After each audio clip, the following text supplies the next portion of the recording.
Hey guys, it's Sunday. Welcome to my studio. Today it's all about going through all of my software synthesizers and plugins, trying to sort them a little in Logic, making sure to get rid of the ones that I don't actually need that much, because I think when you're a music producer it's really helpful to narrow it down. If you have way too many plugins that you don't use, it's a little confusing. It's better to keep it simple and keep less of them and actually know how to use them better. So it's a perfect opportunity to actually present to you my favorite top 10 software synthesizers for 2019. So let's get just started.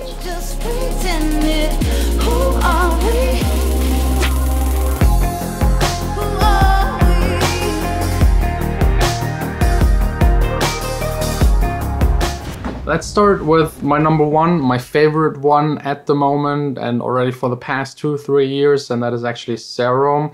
If you don't have it, definitely get it, especially if you're making electronic dance music. Future bass wouldn't be possible without it. It's a big part of dubstep, so if you do anything that is like sound design heavy, wobble basses, wobble chords, that's definitely the synthesizer to get. It's a little bit different than a lot of other synthesizers. It's a wavetable synthesizer, so you can load waves in here instead of like having normal oscillators. You can choose any kind of waveform. There are a lot of waveforms that just come with it. There are plenty of presets for Serum.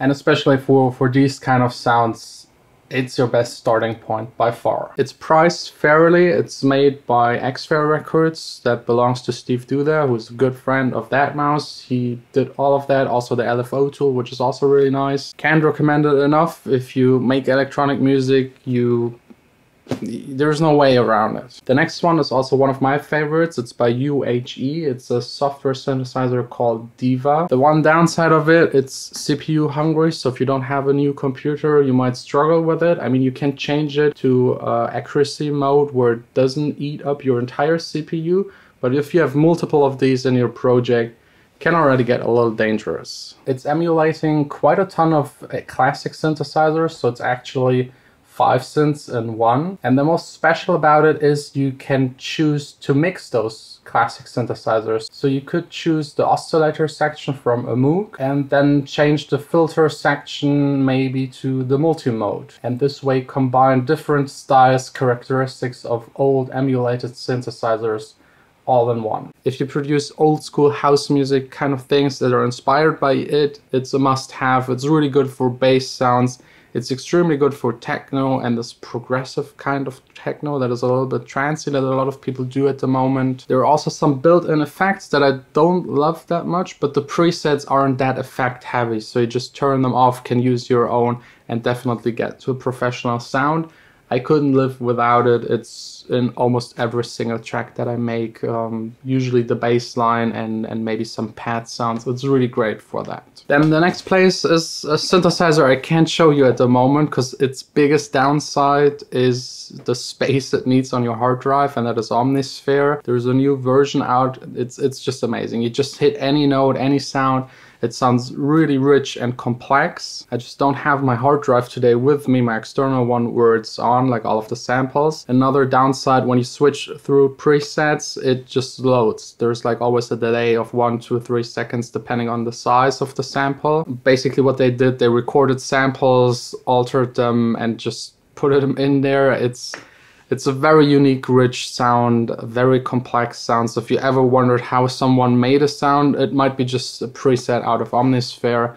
I used it on my past 3 songs to do either effect sounds or like special gritty software melodies that go into the background, or maybe double the melody of the vocals just to make it rich, a little artificial, and this way sounding way more modern. Next up, Massive Reactor FM8, actually the entire native instrument, complete package.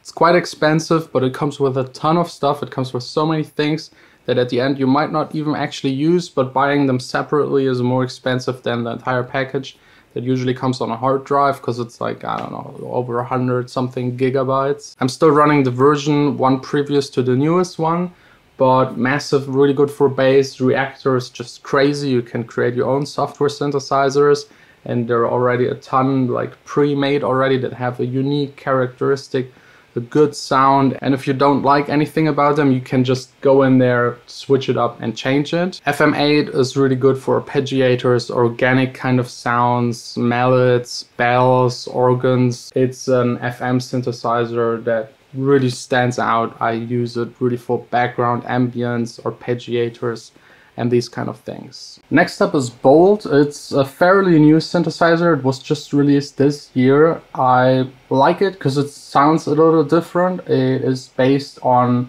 harmonics instead of oscillators, so you get a really unique characteristic and sound. Definitely something you should check out, try out, test the demo, and see if the sound is something for you. This basically works for bass, pads, chords, main melodies, whatever you throw at it, it will generate a cool, unique sound. And it's always sounding a little bit like a normal synthesizer that was already layered, so you can save a step. And if you have trouble layering software synthesizer sounds to get an even richer, more interesting sound, this might be something for you. Then of course, for all of the analog lovers, analog emulated software synthesizers, the entire Arturia collection. I got here open the Matrix 12, the ARP 2600, and Jupiter 8, which I absolutely love. I use it a ton. Bass, pads, it can do anything. And while we're already speaking about the Arturia collection, they introduced a very new software synthesizer. It's basically kind of a combination of Diva, because it has oscillators and filters and everything, and it's combining it with Serum, so those two are kind of merged in it. I didn't have really the time to play around with it yet. It's called Pigments. I think it could actually be also spot #1, but I'm not sure about it because I didn't have the time to test it. But just in theory, it's really combining the best of Diva and also of Serum. That's what it looks like. If you're wondering why it says Catal, I have like a pre-production version still here on my computer. And yeah, so far playing around with it, I really like it. It really could be #1. But again, I don't want to recommend anything that I haven't at least used in one of my songs and played around with it for extended period of time. But I think there is a demo available. By the way, I will link all of those software synthesizers down below in the description. If you're interested, just go check them out. Most of them have demos that you can just test for a couple of days and see if it's actually something for you. The last spot, I will give it to a couple of plugins like honorable mentions. For example, Guru, I absolutely love it. It's for making drums. It's like an MPC style step sequencer. I use it on every single track. That's how I program my drums with one-shots. Then you also got the rumplers like Nexus and a couple of others. I don't like using them, but for beginners it's really great because you get a massive good sound just straight out of the box. Also, by Contact, the piano is my favorite piano. Also use it on almost every single track whenever I need a piano.